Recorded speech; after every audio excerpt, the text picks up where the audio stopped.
Mga kabataan, OFWs, at mga tunay na patriotiko. Welcome back sa ating channel. Ngayong araw Risa Hontiveros versus Pia Cayetano. Isang Senate clash na maiiyak ka sa galit o sa katotohanan. Imagine ninyo isang senador na puno ng drama at accusations, harap-harapan na kwestiyon ng isa pang senador na armado ng facts, logic at tunay na track record. Sino ang nanalo? Sino ang nagpapakita ng class? Kami dito mga kaibigan, wala tayong kinikilingan, pero facts over feelings. Tara, i-breakdown natin ito ng intellectual at witty.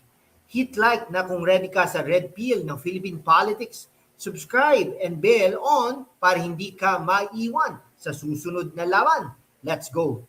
Una, kilalanin natin ang dalawa. Si Senador Pia S. Cayetano, lawyer, economist, mother, at champion ng health, women, at sustainable development. Author ng Reproductive Health Law, Syntax Reform, Expanded Breastfeeding Act, at marami pang batas na talagang nakakatulong sa ordinaryong Pilipino. Siya ang unang babae na nag-chair ng powerful Blue Ribbon Committee, results-oriented, hindi puro ingay. Si Senador Risa Hontiveros naman, aktivista background, magaling mag-deliver ng fiery speeches, pero madalas puro drama at politicizing issues daw. May history ng tensions with Pia, lalo na sa health bills at past SEA Games probes. Sa latest hearing on health bill, grabe, Pia grilled her with sharp questions. Ano ba talaga ang nangyari? Tara, facts muna bago emosyon. Picture this, sa Senate floor, Risa pushing her points with passion. Pero Pia, kalmado lang, collected at loaded with data. Sabi, Senador, let's look at the actual provisions. Sabi ni Pia while questioning inconsistencies sa health bill ni Risa. Bakit galit si Risa? Dahil nahaharap siya sa logic na hindi siya masagot ng diretso. Critics say Risa excels in sound bites pero kulang sa substance kapag cross-examined. Pia, on the other hand, defends public interest, ensuring bills are practical for families, OFWs na nagpapadala ng pera at kabataan na future natin, hindi puro opposition or opposites sake. Mga kaibigan, parang debate sa classroom. Si Risa yung magaling mag-recite, no? Si Pia yung may homework at solutions. Maiiyak ka sa galit kung isa kang Risa fan, pero maiiyak ka sa pride kung value mo naman ang competence. Comment down below, sino sa tingin ninyo ang mas prepared? Mga kaibigan, let's be intellectual dito, Pia's legacy, RH Law, access to health info, Syntax, funded universal health care, anti-hospital detention law, create law for economic growth. Para naman sa mga kabataan, edukasyon at skills development. Para sa mga OFWs, proteksyon sa families nyo dito. Para sa environment, sustainable policies.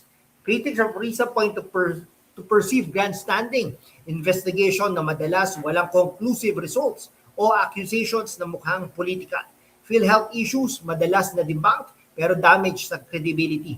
Pia, track record speaks louder than tears or raised voices, mga kaibigan. Ngayon, critically speaking, ano ang problema kay Risa? Style over substance minsan. Drama na nakakagising pero solusyon kulang. Sa Senate, kailangan natin ng builders, hindi perpetual complainers. No? Pia represents action. Sa health bill, debates expose potential flaws that could burden taxpayers or fail to deliver real care. That's leadership. Risa is good at starting fires. Pia is good at building hospitals, so we don't need to put our fires. Para sa mga kabataan, huwag magpa-influence sa viral clips lang. Research. Para naman po sa mga OFWs, sino ang tunay na nagtatanggol sa inyong interest dito sa bayan?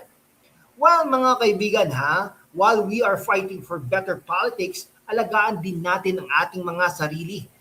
Check these best finds and trending sa Shopee, Lazada, and Zalora. Para sa mga pet lovers dyan, premium dog at cat food at grooming kits. Trending dahil healthy pets, happy homes. Mga tech for OFWs, best wireless earbuds at power banks para sa long calls home. Fashion, stylish yet affordable activewear at polos para sa youth vibe. ADV, motorized safety, helmets, jackets, gloves, buhay ang importante sa kalsada. Home essentials, smart lights at organizers para ma-maximize ang maliit na space. Okay, link sa description, itatag din po natin yung mga yan. Bilhin nyo, support the channel indirectly at mas madali ang buhay. Okay mga kababayan, sa mundo kung saan ang kasinungalingan ay nangingibabaw, ang katotohanan ng unang sinisikil. Pero kasama kayo, magpapatuloy tayo sa laban, walang takot, walang kinikilingan, at laging handa para sa bayan. Sumali na sa aking YouTube channel membership sa #WalkWithLan at tulungan natin ang channel na maabot ang 100,000 subscribers. Ang inyong suporta, ang susi sa kalayaan natin para ipagpatuloy ang pagbabalita ng katotohanan. Salamat at kita-kits sa laban.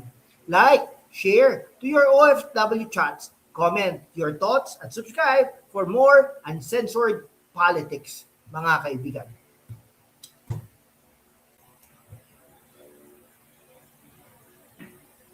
Pero mga kababayan, bakit ba importante itong laban ni Senador Pia Cayetano laban kay Risa Hontiveros para sa inyo?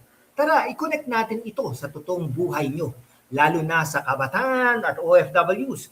Una, sa kabataan, kayo ang future doctors, nurses, engineers, lawyers, at entrepreneurs. Sa health bill na pinaglalaban ni Pia, she made sure na ang mga probisyon ay praktikal at hindi lang puro idealismo. Risa's approach, madalas daw puro emotional appeals at broad accusations na pwedeng mag-lead sa mas mahal na implementasyon na babayaran nyo rin sa taxes pagdating ng panahon. Si Pia bilang isang ina at health champion, iniisip niya ang long-term, accessible medicines, better hospitals, at mental health support para sa stress students at young professionals. Hindi yung tipo na magsasalita ng malakas pero walang clear execution plan.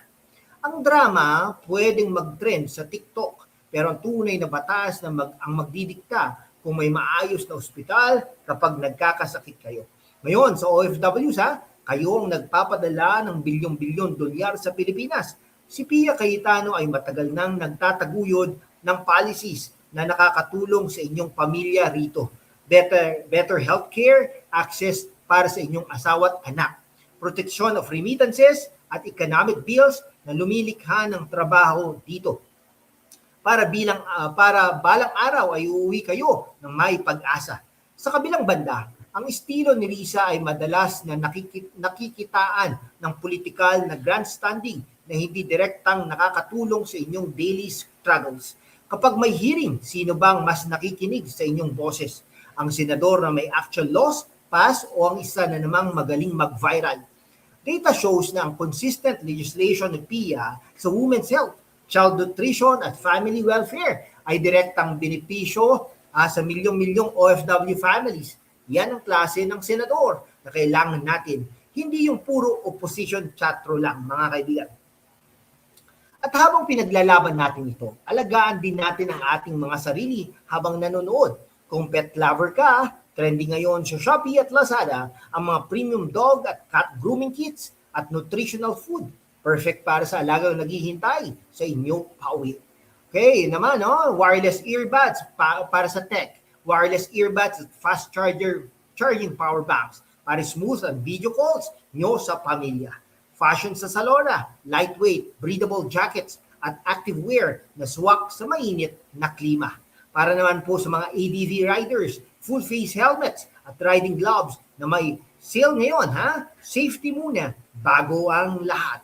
Home essentials naman, smart LED bulbs at kitchen organizers na nagpapadali ng buhay sa maliit na apartment o bahay ninyo. Links nandyan sa description. Kapag bumili kayo, hindi lang kayong nakikinabang, sumusuporta rin kayo sa channel nito nang walang takot magsalita ng katotohanan. Mga kaibigan, kung OFW ka, comment down below. OFW is strong. Kung gusto mo pa ng content para sa mga OFWs. Sa huli, si Pia Cayetano ang nagre-represent ng mature, fact-based at results-driven governance. Si Risa naman ay may lugar sa oposisyon, pero kailangan ng Pilipinas ng balanse, hindi puro drama, kundi aksyon. Kabataan at OFWs, kayo ang may kapangyarihan. Huwag maging emotional voters, maging critical thinkers. Piliin ang mga leader na may track record, hindi lang magagaling magsalita.